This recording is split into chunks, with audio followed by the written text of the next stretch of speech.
figure incontournable de l'audiovisuel, Stéphane Strano s'est éteint samedi 16 août, des suites d'une longue maladie. Ancien producteur et conseiller de programme à France 2, il présidait depuis 2015 le Festival de la fiction de La Rochelle, devenu sous son impulsion un rendez-vous majeur pour la création française et francophone. France Télévisions a tenu à saluer sa mémoire en rappelant son rôle essentiel dans la défense de la fiction hexagonale. Stéphane Strano croyait à la force des histoires que la télévision pouvait raconter au monde. Il était pour le service public un ami et un complice, a déclaré Stéphane Citebon-Gomez, directeur des antennes et des programmes du groupe.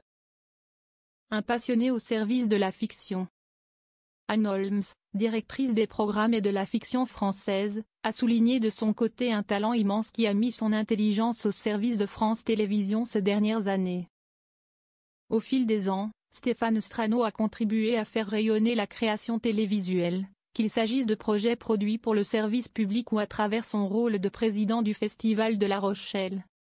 Pendant près de 10 ans, Stéphane a œuvré sans relâche pour défendre la fiction française et francophone et la faire rayonner auprès du plus grand nombre, souligne le communiqué officiel du festival.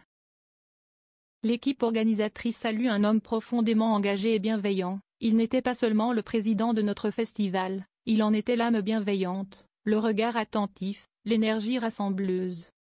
Nous garderons le souvenir d'un homme chaleureux et lumineux, attentif aux autres et profondément attaché à l'esprit collectif. Son départ laisse un vide immense, mais son côté visionnaire et sa joie de vivre resteront vivants dans chaque édition du festival.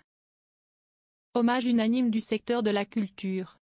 La disparition de Stéphane Strano a suscité une vague d'émotions dans le paysage audiovisuel. Le groupe TF1, partenaire de longue date du festival, a publié ce message: toutes nos pensées vont à sa famille et à ses proches, ainsi qu'à l'équipe du festival. Du côté de M6, Guillaume Charles, directeur général des antennes et contenus, a exprimé sa grande tristesse et adressé toutes nos condoléances à sa famille, ses proches et ses collaborateurs. La ministre de la Culture, Rachida Dati, a elle aussi rendu hommage à son engagement.